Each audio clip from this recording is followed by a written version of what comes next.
ರಮೇಶ್ ಕಾಲೇಜಿನಲ್ಲಿ ಒಬ್ಬನೇ ಪ್ರತ್ಯೇಕವಾಗಿ ಕುಳಿತುಕೊಂಡಿದ್ದನು. ವರಾಂಡದಲ್ಲಿ ನಡೆದುಕೊಂಡು ಹೋಗುತ್ತಿದ್ದ ಅಧ್ಯಾಪಕರು ಅವನನ್ನು ಗಮನಿಸಿದರು. ಅವನ ಬಳಿಗೆ ಹೋಗಿ ಏನಾಯ್ತಪ್ಪ ಎಂದು ಕೇಳಿದರು. ರಮೇಶ್ ಅವರಿಗೆ ಈ ಜಗತ್ತನ್ನು ಅರ್ಥ ಮಾಡಿಕೊಳ್ಳಲು ನನಗೆ ಸಾಧ್ಯವೇ ಆಗ್ತಾ ಇಲ್ಲ. ನಾನು ಏನೇ ಮಾಡಿದ್ರೂ ಜನರು ನನ್ನ ತಪ್ಪಾಗಿಯೇ ನೋಡ್ತಾರೆ. ನಾನು ಒಳ್ಳೆಯದನ್ನು ಮಾಡಿದರೂ ಸಹ ಯಾರು ನನ್ನ ಹೊಗಳೋದಿಲ್ಲ. ಎಲ್ಲರೂ ನನ್ನನ್ನು ದ್ವೇಷಿಸ್ತಾರೆ. ನನ್ನ ಸಮಯ ಸರಿ ಇಲ್ಲವೆಂದು ನನಗೆ ಅನಿಸ್ತದೆ ಅಂದನು. ಇದನ್ನು ಕೇಳಿ ಅಧ್ಯಾಪಕರು ನಗುತ್ತಾ ನಂತರದ ಕ್ಲಾಸಿನಲ್ಲಿ ಮುಂದಿನ ಬೆಂಚಿನಲ್ಲಿ ಕುಳಿತುಕೊಂಡಿದ್ದ ರಾಜುನನ್ನು ಕರೆದು, ರಾಜು, ನಿನಗೆ ಪ್ರಿಯವಾದ ಮತ್ತು ನೀನು ದ್ವೇಷಿಸುವ ಹಣ್ಣು ಯಾವುದು ಎಂದು ಕೇಳಿದರು. ರಾಜು, ನನಗೆ ಮಾವು ಅಂದರೆ ಬಹಳ ಇಷ್ಟ, ಆದರೆ ಬಾಳೆಹಣ್ಣಂದರೆ ನನಗೆ ದ್ವೇಷ ಅಂದನು. ನಂತರ ಅಧ್ಯಾಪಕರು, ರಮೇಶ್, ನಿನಗೆ ಯಾವ ಹಣ್ಣು ಇಷ್ಟ ಎಂದು ಕೇಳಿದರು.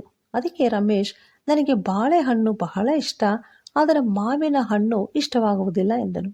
ಆಗ ಅಧ್ಯಾಪಕರು, ರಮೇಶ್, ನಿನ್ನ ಸಮಯಕ್ಕೂ ಮತ್ತು ಇತರರು ನಿನ್ನ ಮೇಲೆ ತೋರಿಸುವ ಪ್ರೀತಿಗೂ ಯಾವುದೇ ಸಂಬಂಧವಿರುವುದಿಲ್ಲ ಎಂದು ನಿಮಗೆ ತಿಳಿಯುತ್ತೆ ಅಂದನು.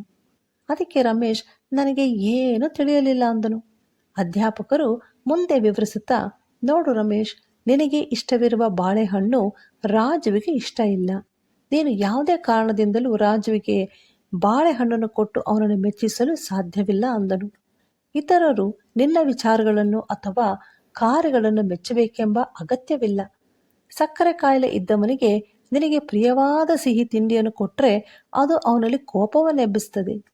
ಪ್ರತಿಯೊಬ್ಬ ಮನುಷ್ಯನಿಗೆ ತನ್ನದೇ ಆದ ವಿಶಿಷ್ಟ ಸ್ವಭಾವಗಳಿರುತ್ತದೆ. ನೀವು ಇತರರಿಗೆ ಸಹಾಯ ಮಾಡಲು ಬಯಸಿದರೂ ಕೆಲವೊಮ್ಮೆ ಅದು ಅವರಿಗೆ ಕಿರಿಕಿರಿಯನ್ನು ಉಂಟು ಮಾಡ್ತದೆ.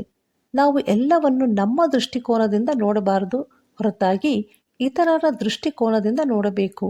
ನಿಮ್ಮಲ್ಲಿ ಪ್ರತಿಯೊಬ್ಬನೂ ಸ್ವಹಿತವನ್ನು ಮಾತ್ರ ನೋಡದೆ ಪರಹಿತವನ್ನು ಸಹ ನೋಡಲಿ ಎಂದು ಬೈಬಲ್ ಹೇಳುತ್ತದೆ. ನಾವು ಹೀಗೆ